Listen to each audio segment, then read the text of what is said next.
Hello guys, welcome back to my new video. I hope you all are doing well. आज हम बात करेंगे snappy girl सपना के बारे में। और ये कोई रोस्ट वीडियो, कोई एक्सपोज वीडियो, कोई हेट वीडियो, ये कुछ भी नहीं होगा। ये बस मेरी साइड से एक वीडियो मैसेज होगा सपना के लिए कि वो क्यों गलत पड़ी, कहाँ गलत पड़ी। उसकी जो ऑडियंस जो पहले उसके साथ खड़ी रहती थी, उसको इतना प्यार दिया, वो ग्रो हुई। कोई ऐसा इंसान नहीं था जो इसको गलत कहता हो। कुछ लोग थे, वो उन लोगों की मेंटेलिटी पे तो बात हम करेंगे ही नहीं, जो इसको डायन बोलते थे। उनसे घटिया इंसान तो कोई है ही नहीं, और उनके कर्मों का हिसाब ना महादेव कर देते हैं। लेकिन बहुत सारी ऑडियंस ऐसी थी जो स्ट्रॉन्ग पिलर की तरह ना सपना के साथ खड़ी रहती थी। लेकिन सडनली ऐसा क्या हुआ कि जो पहले 90% ऑडियंस जो सपना के साथ थी ना, अब वो भी उसके खिलाफ हो गई है। इस बात में ना कोई दो राय नहीं है कि सपना के साथ गलत हुआ, बहुत गलत हुआ। पर पता है सपना, इस लाइफ में ना कोई भी खुश नहीं है। सबकी लाइफ में ना अपने अपने अलग अलग प्रॉब्लम्स है। आई नो तुम्हारी प्रॉब्लम्स कुछ ज़्यादा है, उसके सामने मेरी प्रॉब्लम कुछ भी नहीं हो। लेकिन कुछ लोग ऐसे भी होंगे सपना, जिनकी प्रॉब्लम शायद तुमसे भी ज़्यादा है। आई नो तुम्हारे साथ है ना बहुत बुरा हुआ है कि ये चीज़ें हम एक्सपेक्ट भी नहीं कर सकते। मैं तो कभी नहीं चाहूँगी कि मेरी किस्मत तुम्हारी तरह हो। हाँ, मैं बिल्कुल मानती हूँ कि सपना बहुत सारे लोग ऐसे हैं जिनकी लाइफ ना बिल्कुल स्मूथ चल रही है, उनकी लाइफ में अभी दुख नहीं है। लेकिन सपना, बहुत सारे लोग ऐसे भी हैं जो तुमसे भी वर्स्ट कंडीशन में होंगे। तुम्हारे जैसे सेम कंडीशन में ना नीतू बिष्ट जो है, उनकी मम्मा थी। नीतू बिष्ट के भी पापा नहीं थे। उनकी जो मम्मा है, उन्होंने भी अपने पति को ना बहुत कम उम्र में खो दिया था। तुम्हारे पास फिर भी सोशल मीडिया था, एक अच्छी खासी ऑडियंस थी, एक प्लेटफॉर्म था जहाँ से तुम अच्छा खासा ना अर्न कर सकती हो। दुख बांटने के लिए लोग थे, जहाँ तुम इन लोगों के सामने ना अपनी फीलिंग्स रख सकती थी, अपना दुख बांट सकती थी। लेकिन वहीं जो नीतू की मम्मा है, उनके पास ना तो इतना पैसा था और ना ही रोने के लिए कोई कंधा। ये यूट्यूब पे जितने भी लोग मिले, ये तुम्हारी डिजिटल फैमिली ही थी ना। इन सब के सामने तुम अपना दुख बांट सकती थी। लेकिन जो नीतू की मम्मा है, उनके सामने कौन था? सिर्फ उनकी मदर इन लॉ और उनके 4 बच्चे। अगर वो 4 बच्चों के सामने रोज़ रोती, तो क्या उनके जो बच्चे हैं वो कभी आगे बढ़ पाते? क्या वो कभी मूव ऑन हो पाते? या उनकी जो सास है वो उनके सामने रोती, तो उनकी सास कभी खुश रह पाती? तुम्हें लगता है कि उनको रोना नहीं आया होगा, उनकी लाइफ में प्रॉब्लम्स नहीं आई होगी? या तुमको लगता है कि आंटी के मीन्स नीतू की मम्मा के जितने भी रिश्तेदार होंगे, उनसे उनकी लड़ाई नहीं होती होगी? जो नीतू बिष्ट की दादी है, उनसे उनकी कभी लड़ाई नहीं होती होगी? कि दादी के साथ हमेशा जो रिलेशन है वो हैप्पी हैप्पी ही रहा होगा, उन दोनों के कभी झगड़े नहीं हुए होंगे? हुए होंगे ना, ऑफ कोर्स हुए होंगे, क्योंकि सबके घर में होते हैं। लेकिन क्या आंटी को तुमने कभी इस तरीके से रोते देखा? क्योंकि ये ना उस टाइम पे सोशल मीडिया था ही नहीं। फिर भी तमाम मुसीबतें जो उनकी लाइफ में आई होंगी, वो भले रिश्तेदारों की तरफ से हो, वो उनके सास बहू के रिलेशन में हो, वो उनके उनके बच्चों से थॉट्स ना मिलने की लड़ाई हो, फाइनेंशियली प्रॉब्लम हो, मीन्स जितनी भी प्रॉब्लम एक वीडियो की लाइफ में आती है, तुमसे अच्छी कोई नहीं जानती होंगी।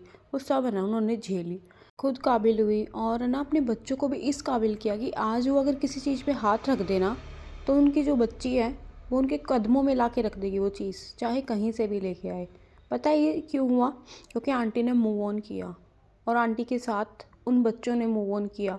अगर आंटी उन चीज़ों पे सल्क करती रहती ना, रोती रहती, मेरे साथ ये हुआ, मेरे साथ वो हुआ, तो ना शायद नीतू भी कभी मूव ऑन नहीं हो पाती।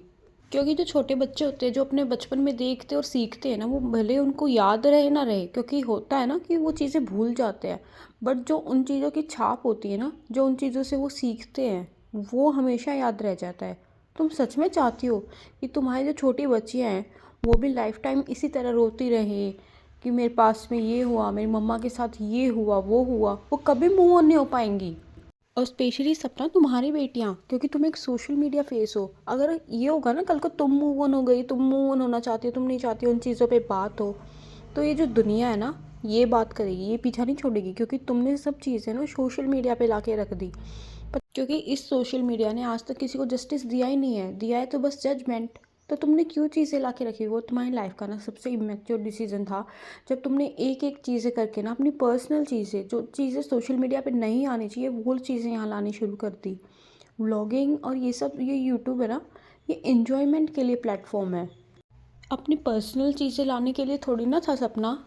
तुमने क्या सोच के ये चीज़ें ला के रखी थी? क्योंकि ये दुनिया ना जजमेंट सबसे ज़्यादा देती है। इस सोशल मीडिया ने तुमको जस्टिस नहीं देना था ना। हाँ, मैं जानती हूँ कि कई बार ना ऐसा होता है कि अपनी जो यूट्यूब फैमिली होती है या किसी से भी अपने मन की बात करके ना मन हल्का हो जाता है। लेकिन वो ना कुछ चीज़ों के लिए अप्लाई होता है, सब चीज़ें थोड़ी ना होती है। तुमने एक-एक करके अपनी कुरेद-कुरेद के बहुत सारी बातें या फिर बढ़ा-चढ़ा के भी गुस्से में, फ्रस्ट्रेशन में, मैं जानती हूँ कि जब हमारे साथ गलत होता है ना तो इंसान डेविल बन जाता है। डेविल तो स्ट्रॉन्ग वर्ड हो गया, बट इंसान के अंदर बहुत चीज़ें घर कर जाती है। तुमने फ्रस्ट्रेशन में ना वो चीज़ें ला के रख दी जो नहीं आनी चाहिए थी। एक बार ये तो सोचती कि चलो ससुराल वाले गलत है, तुमने उनको गलत प्रूव कर दिया, तो उनका क्या जाएगा बताओ। उनकी ना तो रोज़ी रोटी सोशल मीडिया से चलती थी, ना ही कुछ और। उनको गवर्नमेंट की तरफ से या फिर जो भी वो काम करते हैं वहाँ से एक फ़िक्स सैलरी मिल रही थी। लेकिन फिर तुमको ये सोचना चाहिए था कि सामने वाला भी कुछ ना कुछ रेसिप्रोकेट करेगा। और अगर उन लोगों ने कर दिया 1% भी, 2% भी, चलो 10% भी ऑडियंस तुम्हारी चली गई, तो इसमें लॉस तो तुम्हारा ही था ना। उनकी रोज़ी रोटी सोशल मीडिया से नहीं चलती थी बहन, पर तुम्हारी चलती थी। कभी भी जब मैच होता है तो 2 टीम्स होती हैं। कुछ ऑडियंस ए की तरफ से देखती है, कुछ बी की तरफ से देखती है।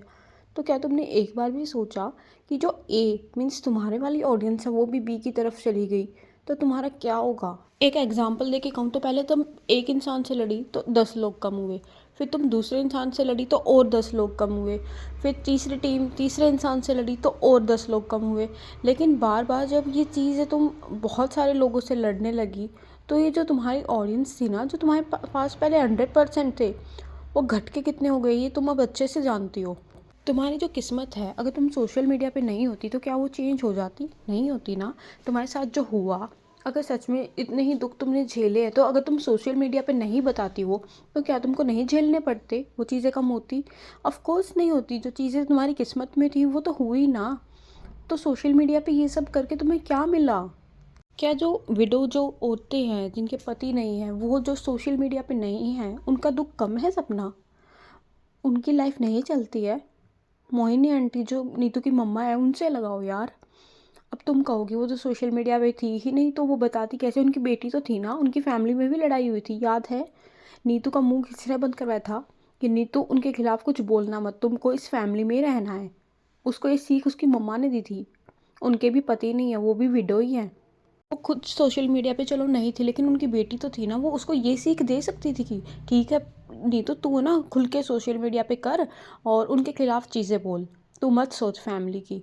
लेकिन अगर नीतू ये सब कर देती, उसकी मम्मा उसको नहीं रोकती, तब क्या ये दोबारा एक हो पाते? अब वो लोग दोबारा एक हो गए हैं, खुश है वो लोग, दोबारा से एका हो गया है। जो लोग बीच में लड़ाई करवाने आए थे ना, उनको फिर कर्मा मिल गया, वही दूर हो गए। लेकिन वो दोबारा एक हो गए कि इसलिए क्योंकि उस टाइम नीतू चुप रही। जो उन लोगों की चीज़ें सही हुई ना, उन सबका सबसे बड़ा रीज़न यही है कि उस टाइम पे नीतू चुप रही। वो खुशी विवेक उनकी लड़ाई पड़वाने आए थे, कितनी घिनौनी हरकत की थी। खुशी विवेक को कितना कर्मा मिला, लेकिन नीतू साइलेंट रही, उसने वेट किया। तो देखो कर्मा की लाठी खुशी विवेक को पड़ी ना, और उनकी फैमिली का सब सही हो गया क्योंकि नीतू चुप रही। तो यहाँ से तुमको दो चीज़ सीखने को मिलती है कि कर्मा की लाठी में बहुत तेज़ आवाज़ होती है। अगर तुम खुद से चीज़ें कर देती हो ना, तो फिर भगवान हिसाब नहीं करता है। भगवान का वेट करना चाहिए कि भगवान कर्मा का डिसाइड करे। अगर तुम कर दोगी ना, फिर भगवान नहीं करेंगे, क्योंकि तुम अपना बदला ले चुकी। लेकिन भगवान जो बदला लेते हैं ना, वो बेस्ट होता है। जैसे खुशी विवेक के साथ हुआ, कितना सत्यानाश हुआ ना फिर उनकी फैमिली का। तो यही चीज़ तुम कर सकती थी। अगर तुम्हारे साथ गलत हुआ तो तुम कर्मा का वेट करती या फिर लीगली जाती। लीगली तुम टाइम आने पे नहीं गई थी, तो फिर ऑप्शन था कि कर्मा का वेट करो। और जो घर की चीज़ें थी, जो जजमेंट वाली इतनी पर्सनल चीज़ें थी, वो सोशल मीडिया पे लानी ही नहीं चाहिए थी। क्योंकि ये जो यूट्यूब की ऑडियंस होती है ना, ये किसी की सगी नहीं होती है। पहले तुम देखती होगी कि जितने लोग तुम्हारे साथ थे, अब कितने लोग तुम्हारे अगेंस्ट हो गए हैं। पहले जिन लोगों को तुमसे सिंपैथी थी, अब 1% भी नहीं है। पहले लोग जो तुम्हें सपना दीदी करते थे, अब सपोली सपोली करते हैं। ये सिर्फ किस लिए हुआ? क्योंकि तुमने खुद अपने लिए गड्ढा खोदा। आज के टाइम में जो खुद के घर वाले होते हैं, खुद के पेरेंट्स होते हैं, वो जजमेंट दे देते हैं। तो ये तो सोशल मीडिया की फैमिली थी, ये जजमेंट नहीं देगी। तुमने ऐसे सोचा भी कैसे? तुमको सोचना तो चाहिए था कि ये चीज़ें करके अगर तुम्हारी 10% 20% ऑडियंस भी कम हो गई, तो तुम्हारी रोज़ी रोटी तो कम हो गई ना। उन लोगों की नहीं हुई क्योंकि उनको यूट्यूब से काम चलाना ही नहीं, पर तुमको चलाना था ना सपना। ऊपर से जिन लोगों के तुम साथ गई, वो औरतें हैं कौन जिनके खुद के घर बर्बाद है? जिन्होंने खुद के घर का सत्यानाश किया हुआ है, तो वो तुमको ठीक सलाह दे पाएंगे? पता है सपना, सबसे अच्छा ना वो दोस्त वही होता है जो गलत करने से रोकता है, जो गलत में बढ़ावा दे वो दोस्त नहीं होता। और वो तुमको गलत चीज़ों पे बढ़ावा देते हैं कि ये बोलो, घर की चीज़ें, ये कलेश लेके आओ, ये केस करो, वो केस करो। क्यों भाई? एक तो तुम इतने महान औरतों के, इतने महान दोस्तों की संगत में हो जिनको खुद अपनी लाइफ की ड्राइविंग नहीं आती है, वो तुम्हारे लिए ड्राइविंग करेंगे सीरियसली? जिन्होंने खुद के घर उजाड़े हुए हैं।